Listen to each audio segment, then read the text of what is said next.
Something that's interesting is that before I came here, before the first day of school here, I had never been to Europe before. I had never been outside of the USA.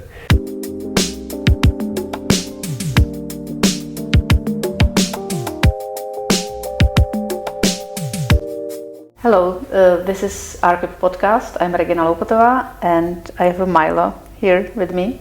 Hello, Milo. Hello. Nice to have you here. I'm glad to be here. Thank you. And let's start with you, indeed, not with me this time. And tell us, something about yourself.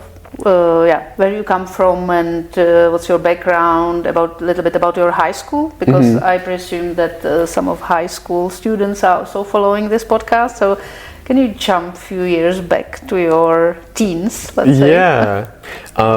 So I'm from Lawrence, Kansas, which is in the United States, and it's a college town in the state of Kansas, and Kansas is in the Midwest. And I love it there. I really like having like the perfect size of town, and there's just flat, the pastures all around my city. Sorry, can I interrupt? What is the perfect size for, we know that the American and European scale is a bit different, so... Well, obviously it's way less dense than Prague, at least in some areas, and I would say that it's the perfect size for an American town. I think you can walk across it in maybe 40 minutes. Both like ways. From side to side? From side to side. Okay. I think that's a good size for me.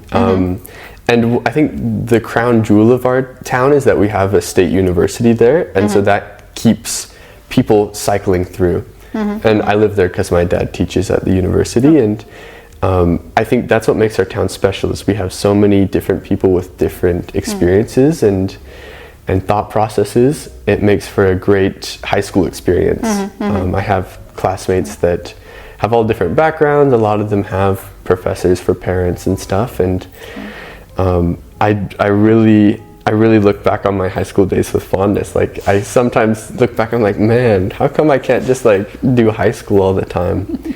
I enjoyed doing stuff in the arts, and then I also enjoyed just getting to spend time with my friends and classmates. So I was in band and the marching band at my high school. That was a lot of fun, had a leadership role there. But then I also got to do stuff like video production, like drawing, and we had a few architecture classes at my high school. Okay. So that was sort of my introduction into architecture as well. And did you do some sport as well? I did not do a real sport, but me and my good friend, we founded a badminton club at my school, and we got together every week, and we had about 60 members that would come and play badminton. Oh, nice. So we were on a sports team per se. Nice. No, that's why, we have sometimes very much associated sport with studying at a high school or more at the university. Right. That's also a bit specific American, no? That you kind of, that the top sportsmen are also at the universities. Exactly. That was the weirdest shift for me. Like when I was researching European schools, I was like, they don't have a marching band? They don't have big football games on Saturdays? Do I want to go to a European university? And now it's funny to look back on that I was thinking that, because I don't even, consider it anymore. So. Interesting. So, getting closer to architecture and your time on high school and then choosing what you want to study. So, how did that go? Or it came... I assume a lot of people say this, but just because it's a great blend of practical thinking and also more free thinking. So like math and arts. I was originally more leaning towards like product design and industrial design areas. But as I looked into the programs that I would have to take for those and looking at like the course load, I was less interested in those, and looking at architecture, I was more interested into that. And did you have some class? Oh, you mentioned that you also had Yes, but it was really bad. You are saying it with your smile. That was really bad. It was really bad, but we look upon it fondly, just because our school is great, because at one time they had a lot of funding, and so we could have a lot of, what are they called? They're not extracurriculars, electives, just like random classes that you can choose. But then our school was losing funding, and so they had to cut teachers. And so they kept the classes, but they would make teachers, stretch thin. And so I took architecture, I took drafting 1 and then architecture 1 and architecture 2. And drafting 1 was taught by an actual engineer who knew her stuff, and then she retired. And so those next 2 years, it was taught by a PE teacher and then a business and finances teacher. So neither of them knew anything about architecture, and they were just like, I'm curious what you learned. Check out the textbook, and we're going to learn Revit, and that's all we did. But on the other hand side, when I compare it with European high schools, I doubt they have any electives. You know, here it's more like you have to study actually. You cannot choose. You have to study the courses you like, but then probably you focus more on certain courses. Like if you like further to study medicine, then you have to focus more on biology and so on. But I don't think that Czech high schools have electives. Interesting. But it still is, you have your own chosen path. Yeah, I don't know if I think I might prefer that, honestly, because even when you are interested in one thing at like an American high school, you can't always go super in depth about it unless you have specifically the course at your high school. But of course you can choose, you know, your own math classes and stuff, and so I got to take like calculus and physics and stuff, and that you know, led me in the right direction. No, probably all education is aiming to be more individualized. Recently on the conference in Košice, I've met my friend Mitchell Joachim, and he's now full professor at NYU, University of New York in Prague. In New York. In New York, the university. Yeah, I'm mixing these two names because they are two universities based in Prague, which have similar names. But he's in New York City in that university, and he said his students have all like individualist program, that they pick different courses, different faculties, and they mix it together and study something which is called, I don't know, you know, like make it yourself. How odd. Yeah, so it is very odd, but probably, I don't know. That's been something I think about, comparing like ARCHIP's curriculum to what my friends are going through, is that my friends get to pick classes, and a lot of the classes are completely unrelated to what they're majoring in. And so that's one thing that, you know, I'm not here to compliment the school or, you know, pump it up too much. You are not here Though to compliment the school. I do love ARCHIP. I do enjoy just specifically saying I'm here to study architecture. Yeah, and also because of our size, because nowadays we have around 100 students, we kind of cannot afford to have electives. So we thought, okay, we have to have the students who really passing these courses specific, which we are convinced of their content, that they serve you as a future architect. You know, but indeed at the bigger universities they offer electives, but you know, everything is compulsory here, isn't it? like my friends, just aside for a second, my friends at like my home university, they have to take their English courses and their math courses and their, you know, social studies, and one of their social studies class is the ethics of being a vampire, and like they're studying architecture as well, and I'm like, really? I'm not really sad I'm missing out on that. Yeah, then we can speak about cultural differences between European and American universities. Well, so actually we are slowly moving from your home city to Europe. So how did you find us? I found us just because my dad sent me a link. He was like, there's a school in Prague and you might want to look into it. Okay, good. That's nice. I wish there was a more grand story, but it was just my dad. I actually never heard that story. So, you know, mostly it's like, you know, some of the students mentioned that friends recommended the school, or they were searching, you know, like study architecture, Central Europe or Prague, or in English, because we are one of the few universities. I think that's what my dad did. Googled. Yeah, probably. Before that point, though, my mom listened to this podcast that's all about studying in Europe, and she was like, check this out, Milo, like this is really cool. And the person who runs the podcast has like this program, this database of a bunch of European schools that teach in English and has all the data on them. So I did this little masterclass with the host of the podcast, and I researched schools in Europe, but she only lists public universities, so ARCHIP wasn't on it. But I was already looking at Central European universities because of cost of living there and stuff like that. So that's why I was sort of honed in on Central Europe. Yeah, indeed. And very central, indeed, heart of Europe. Breadbasket. And how was it to move from, far away to this small city in the Central Europe? Small city.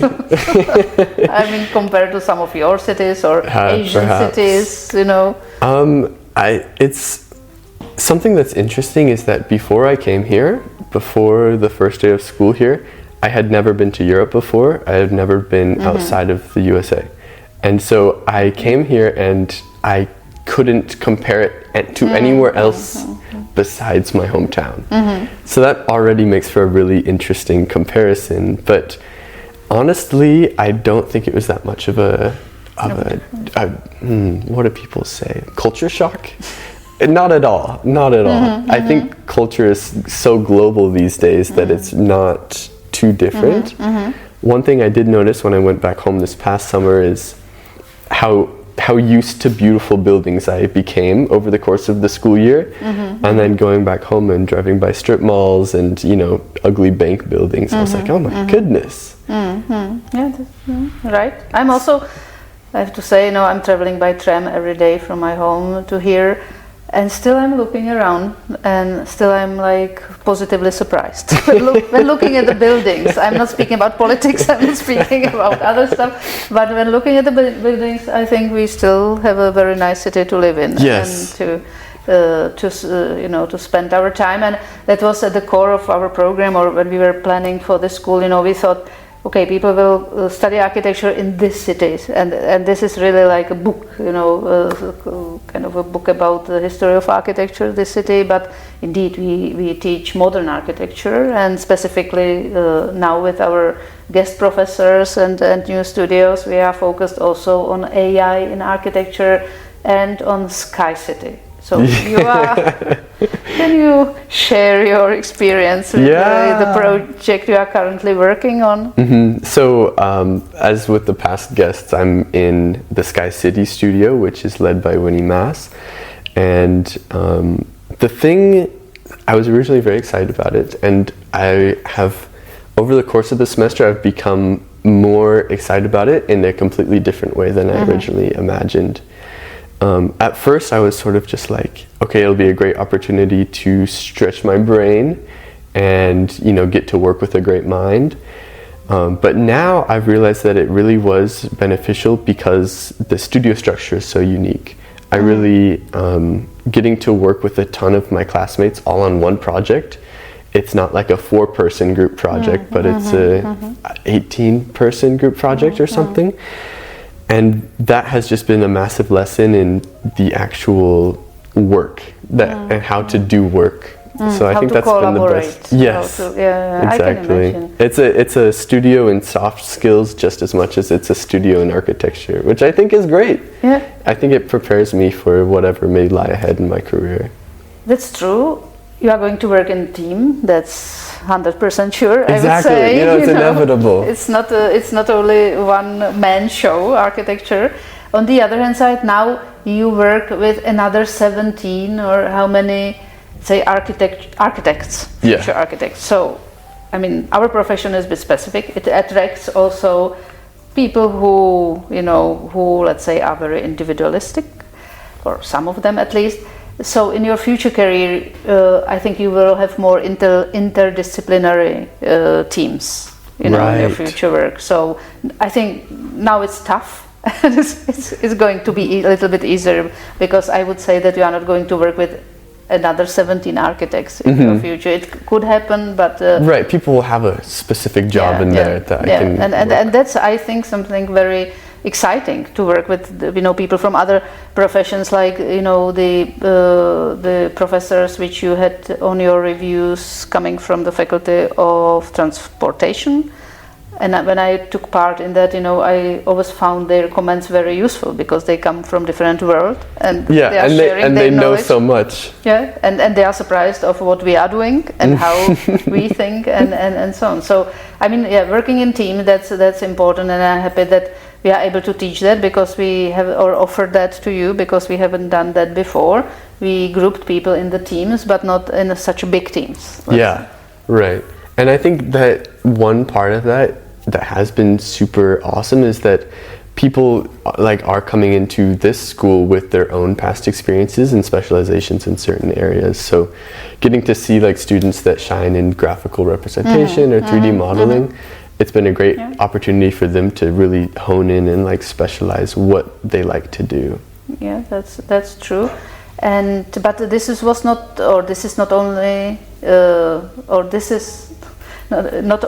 your only studio.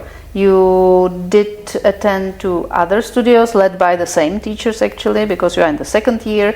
So in your initial year you had this, let's say, preparation or preparing for the architecture studio and then the studio. So how was it? How was it to begin at or begin with architecture? Let's say begin with studies and how was that? The first days and weeks.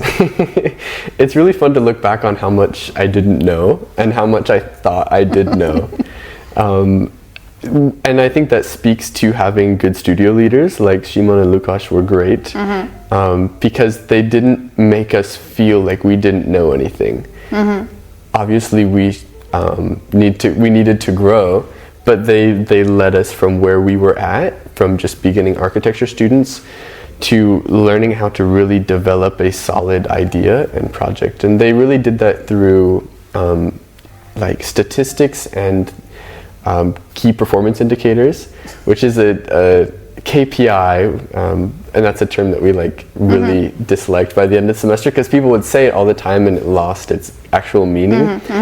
But when we look back on it as a class, we really appreciate it because it taught us architecture isn't just theoretical and it's not just what I say goes or what my idea is the best idea.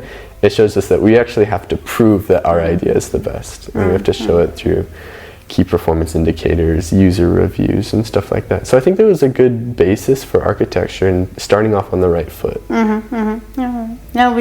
Now before actually you were an exceptional year because we tested a little bit whether having studio leaders for 2 semesters, whether that would work or not. This year we want to make it differently, that the first year students are in their studio just for 1 semester and then probably they'll pick their studio. The students will pick their different studios. Good, so we spoke about that and also other courses. Every semester you have 5 other courses. We are ranging from history of architecture, of art, to art itself. So can you share with us some of your experience from those 2 classes? Which one you liked, which one you disliked, and so on? Which one I disliked, huh? No, I think, like I said earlier, having that set curriculum to know what you guys as faculty believe are the most important pillars of our education, and having those sort of outlined and mandatory and then jumping between them all the time is something that's really interesting to me. Going from on this Wednesday we had our final presentations for fundamentals of urbanism, and then earlier that day we had our Construction 3 non-bearing systems final review. And so jumping from something super technical to something that, the professor for our Fundamentals of Urbanism class, after our presentation was done, he was like, that was so poetic. And I was like, I went from, learning about what layers should go on a flat roof to giving a poetic presentation about some imaginary city.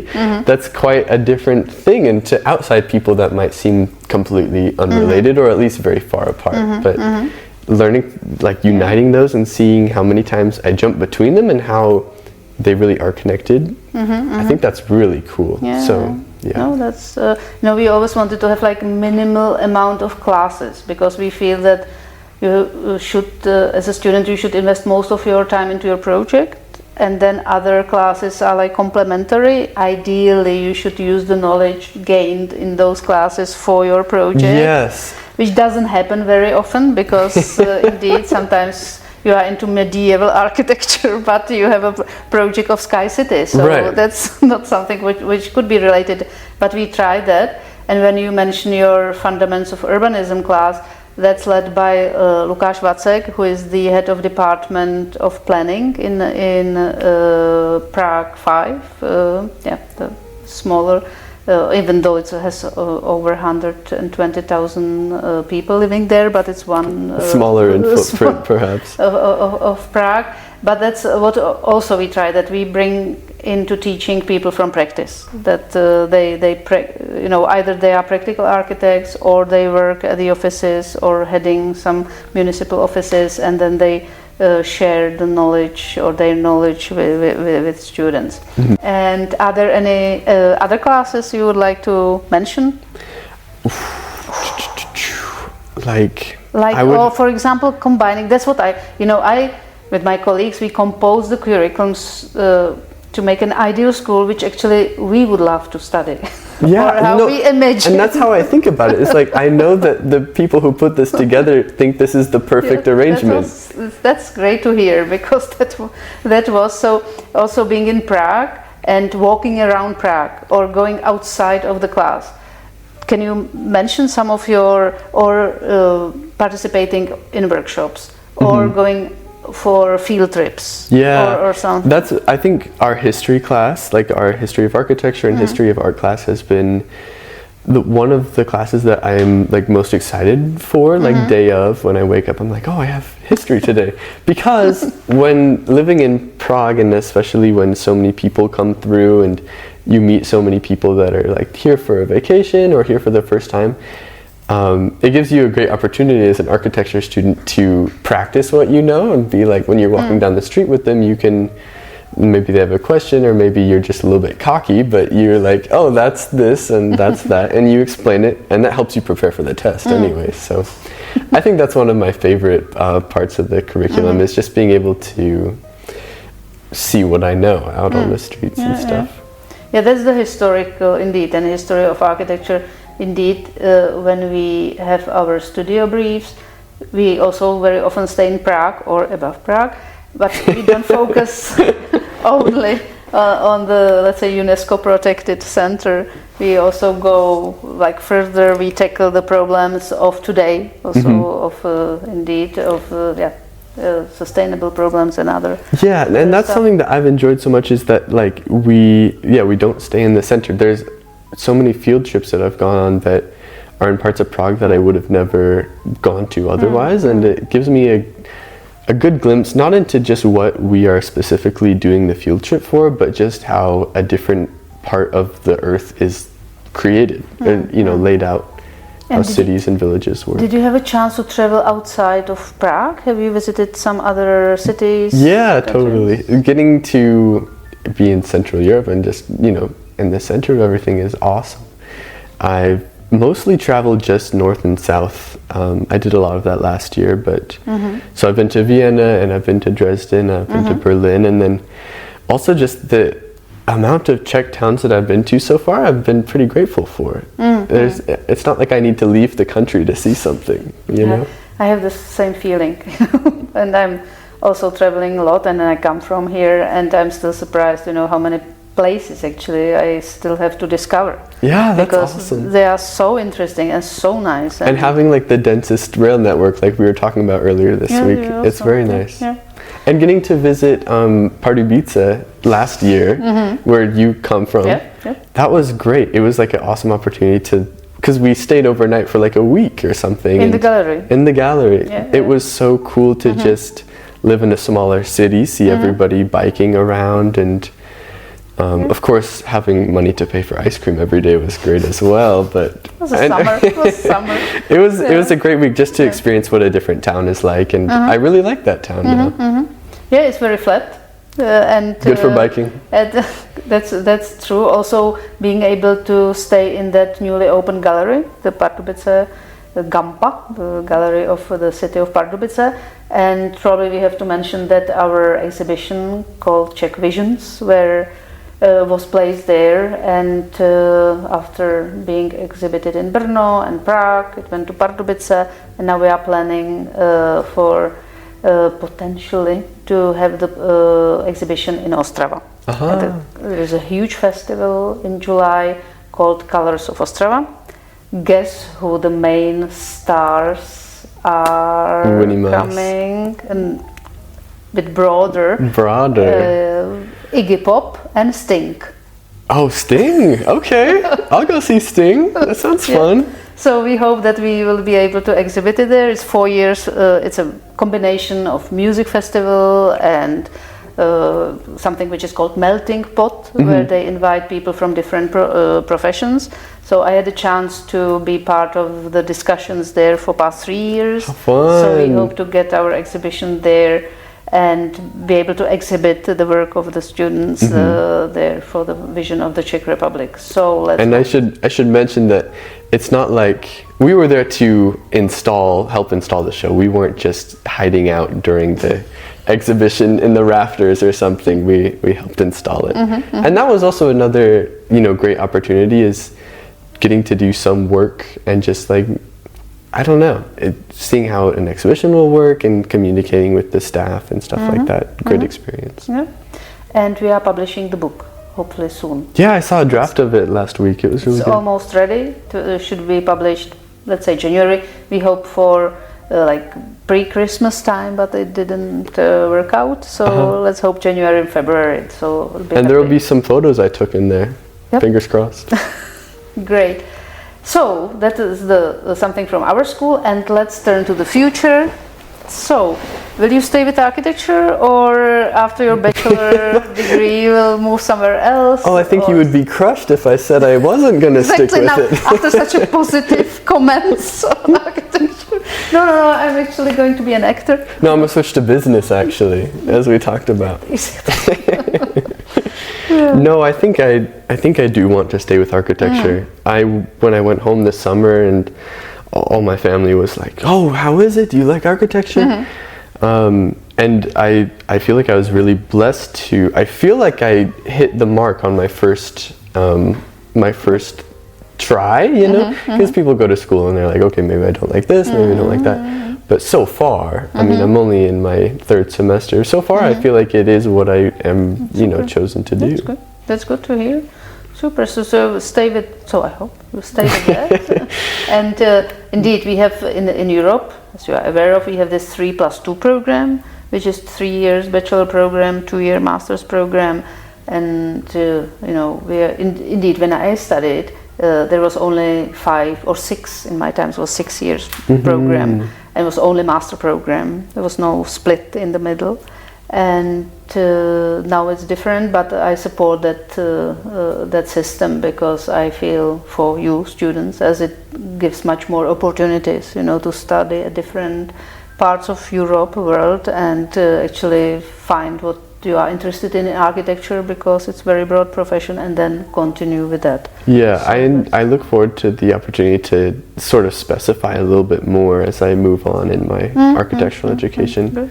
And I don't know, I mean, I'm only in my 3rd semester, but I don't know if I'll want to immediately jump to masters, or if I'll want to get a job first, and I think we'll sort of see. Yeah. Or whether here or in or the United somewhere else. States. Yeah, I think I'll stay here though. You'll stay here, so. Like in Europe or in the Czech Republic or in Prague, going from one scale to another. I think I have, since I haven't had much experience with other European cities, I think I should branch out a little bit.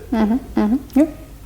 Good. So I think that's it. Alrighty. Thank you very much. Thanks for having me. It was a pleasure. Thank you.